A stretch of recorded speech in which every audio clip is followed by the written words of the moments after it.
안녕하십니까? 러빙타임 새벽을 여는 예수묵상 시간입니다.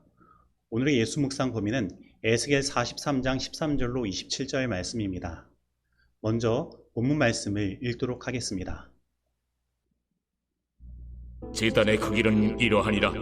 한 자는 팔꿈치에서부터 손가락에 이르고 한 손바닥 넓이가 더한 것이라. 제단 밑받침의 높이는 한 척이요 그 사방 가장자리의 너비는 한 척이며 그 가로둘린 턱의 너비는 한 뼘이니 이는 제단 밑받침이요 이 땅에 닿은 밑받침 면에서 아래층의 높이는 두 척이요 그 가장자리의 너비는 한 척이며 이 아래층 면에서 2층의 높이는 네 척이요 그 가장자리의 너비는 한 척이며 그 번제단 위층의 높이는 네 척이며 그 번제는 바닥에서 솟은 뿔이 넷이며 그 번제는 바닥의 길이는 12척이요 너비도 12척이니 네모 반듯하고 그 아래층의 길이는 14척이요 너비는 14척이니 네모 반듯하고 그 밑받침에 둘린 턱의 너비는 반척이며 그 가장자리의 너비는 한 척이니라. 그 층기는 동쪽을 향하게 할지니라.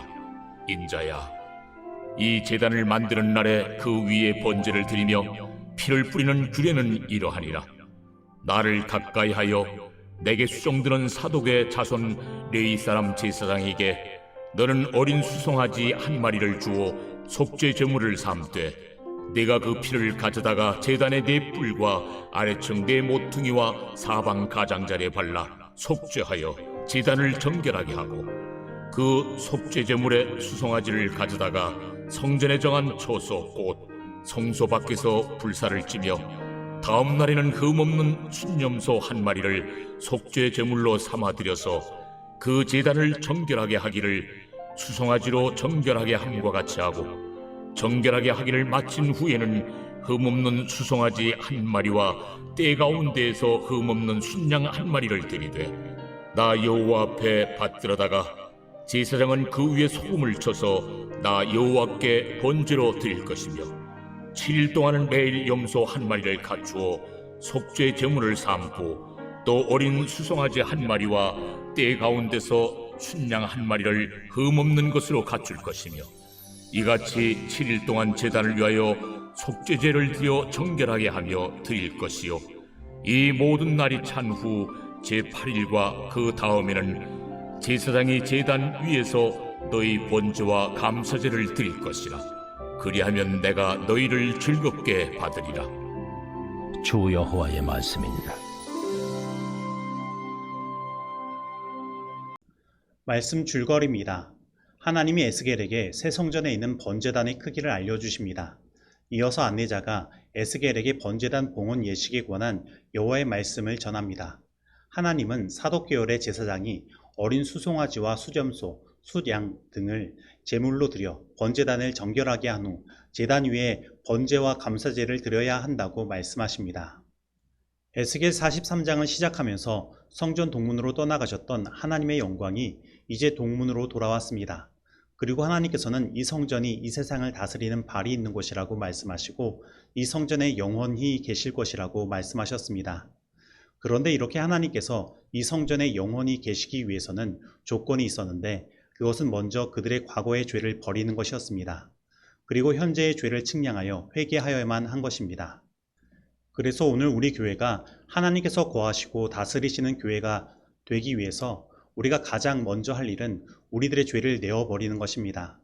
오늘 다시 한번 아직까지 내어버리지 못한 죄가 무엇인지 하나님의 말씀의 거울로 나를 살피고 참된 회개를 드려 그 회개의 열매가 우리 삶과 교회 가운데 맺혀지게 되기를 바랍니다. 그리고 어제 본문에 이어지는 말씀에서 하나님께서 이 성전에 영원히 거하시기 위해 행해야 할 또 다른 조건을 말씀하셨는데 그것은 성전의 법을 지키는 것이었습니다. 왜냐하면 하나님의 성전은 하나님이 거하시는 거룩한 곳이기 때문입니다. 바로 이 성전 법을 통해서 이 성전을 거룩히 지켜나갈 때 하나님께서는 그들과 영원히 이 성전에 함께 하실 수 있는 것입니다.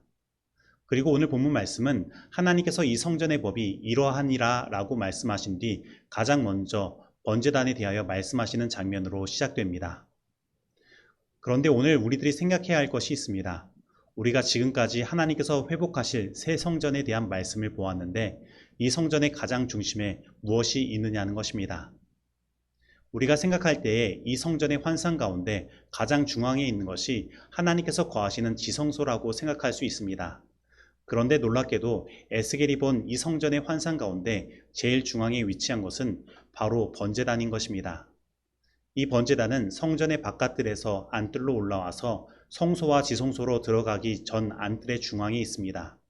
그리고 오늘 본문 말씀 13에서 17절까지는 이 번제단의 모양과 크기에 대해 말씀하고 있는데 그 모양이 역시 정사각형입니다.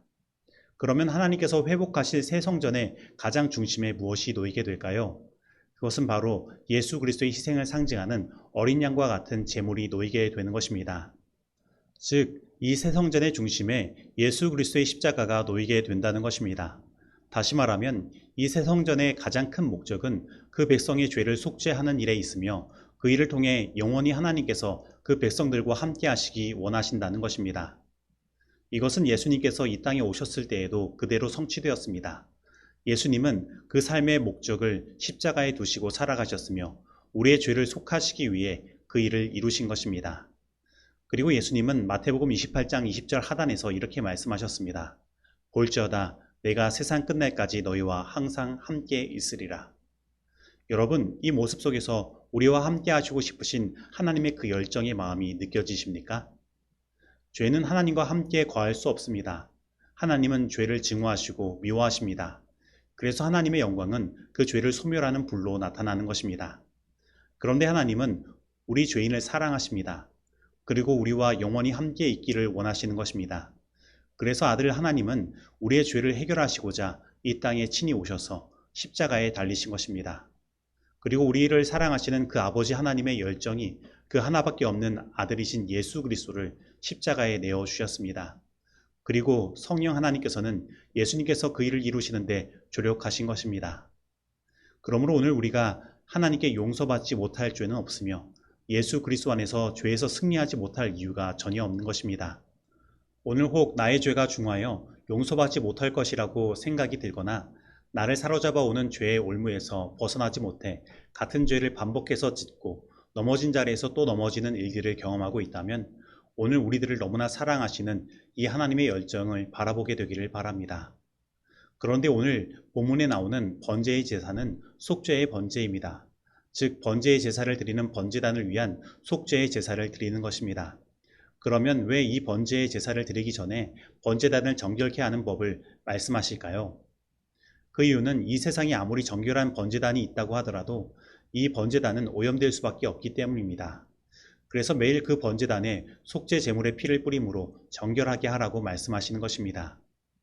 그러면 이것을 통해 하나님께서는 우리에게 무엇을 말씀하시는 것일까요? 오늘 우리들의 마음은 하나님이 거하시는 성전입니다. 그리고 그 성전의 중심에는 예수 그리스도의 십자가가 놓여져야 하는 것입니다. 그런데 세상에서 살아가는 우리들의 마음은 항상 더러움에 노출될 수밖에 없습니다. 우리가 큰 죄를 저지르지는 않지만 알게 모르게 짓는 죄들이 많이 있는 것입니다. 수많은 탐심의 유혹이, 수많은 음란의 유혹이, 수많은 이기심과 욕심이, 그리고 다른 사람들을 험담하고 시기하고 질투하고 미워하는 일들이, 그리고 자기 자신을 높이는 교만의 마음이, 그리고 좀처럼 낮아지지 않고 희생하고 싶지 않으며 봉사하기 싫어하는 마음이 우리 마음 가운데 하루에 수도 없이 지나가는 것입니다. 그래서 우리는 날마다 우리의 마음 가운데 예수 그리스도의 보혈의 피를 뿌릴 필요가 있습니다. 날마다 우리의 죄를 자백하고 우리의 두루마리기를 빨 필요가 있는 것입니다. 그리고 오늘 우리가 이러한 일들을 경험하면 오늘 우리에게 일어나는 일들이 있는데 그것은 바로 27절의 말씀과 같은 것입니다. 이 모든 날이 찬 후 제8일과 그 다음에는 제사장이 제단 위에서 너희 번제와 감사제를 드릴 것이라. 그리하면 내가 너희를 즐겁게 받으리라. 주 여호와의 말씀이니라. 바로 하나님께서 우리를 받아주시는 날을 경험한다는 것입니다. 그래서 우리는 하나님께서 우리를 간합하실 때까지 회개하고 기도하는 경험이 필요합니다. 단순히 잠깐 기도하고 회개하고 끝나는 것이 아니라 날마다 자신을 살피고 회개하는 일이 필요한 것입니다. 만약에 오늘 우리가 그러한 일들을 경험한다면 하나님께서 우리를 간합하셨다는 증거인 성령의 역사가 우리 가운데 일어날 것입니다. 그리고 우리가 가진 복음은 땅끝까지 전파될 것이며 예수님의 재림은 곧 우리에게 다가올 것이며 우리는 영원히 하나님과 함께 거하게 될 것입니다. 나는 나의 동역자들에게 아래와 같이 말하라는 지시를 받았다. 만일 그대가 하늘의 풍성한 보배를 가지고자 하면 반드시 하나님과 은밀히 교제하여야 한다. 만일 이렇게 하지 않으면 옛날에 길보아 산에 우루가 내리지 않았던 것처럼 그대의 마음에 성령이 내리지 않을 것이다. 그대가 만일 이것저것으로 분주하고 너무 할 일이 많아 하나님과 이야기할 시간을 갖지 못한다면 어떻게 그 하는 일에 능력을 발할 수 있겠는가? 목사와 교사들이여, 그대의 사업이 풍성한 영적 은혜로 향기 나게 하라. 그리고 거룩한 사업을 세상 사물과 혼동하여 예사로운 일로 여기지 말라. 항상 전진하며 항상 하고 하나님을 두려워하는 가운데 거룩함을 온전히 이루어 육과 영의 온갖 더러운 곳에서 자신을 깨끗하게 하라. 우리는 날마다 회개할 필요가 있다. 우리는 더욱 열심히 기도하여야 한다. 그리하면 기도의 능력이 더할 것이다. 우리는 하나님께서 우리와 같이 계셔서 우리로 거룩하고 순결하게 하시며 레바논의 백향목과 같이 곧고 향기롭게 하시리라는 우리의 확신을 좀 더 굳게 하여야 한다. 복음교육자 272페이지의 말씀입니다. 적용하도록 하겠습니다. 오늘 나는 나와 영원히 함께 하시고 싶으신 하나님의 그 뜨거운 사랑의 마음을 알고 날마다 나의 죄를 자복하고 회개하고 있습니까? 오늘 나의 삶 가운데 아직까지 해결하지 못하고 반복해 저지르는 죄는 무엇입니까? 오늘 나는 예수님을 통해 그 죄에서 승리할 수 있음을 믿습니까? 오늘 나는 하나님께서 나를 간합하시는 증거가 우리 가운데 임할 때까지 하나님께 회개와 기도를 드리기를 원합니까? 오늘 이 말씀 속에서 내가 실천해야 할 것은 무엇입니까? 기도하시겠습니다. 하나님 아버지, 오늘 우리들과 영원히 함께 하시기 위해 예수 그리스도를 우리에게 허락하시고 예수님의 십자가의 보혈로 우리를 정결하게 하여 주시니 감사드립니다. 하지만 하나님, 저희들 그동안 주님께 회개하는데 그냥 말뿐인 회개를 하지 않았나 하는 생각이 듭니다. 오늘 우리를 향한 이 열정적인 사랑을 보이신 하나님에 비하면 주님을 만나기 위한 우리의 열정이 부족하고 우리의 회개가 너무나 형식적이지 않았나 생각이 듭니다. 하나님, 오늘 이 시간 우리에게 회개의 영을 부어주시사 참된 회개 역사가 우리 가운데 일어나게 하시고 하나님께서 우리를 간합하셨다는 증거인 성령이 우리 가운데 충만히 임할 수 있도록 날마다 우리 삶을 인도하여 주시옵소서. 예수님의 이름으로 기도드립니다. 아멘.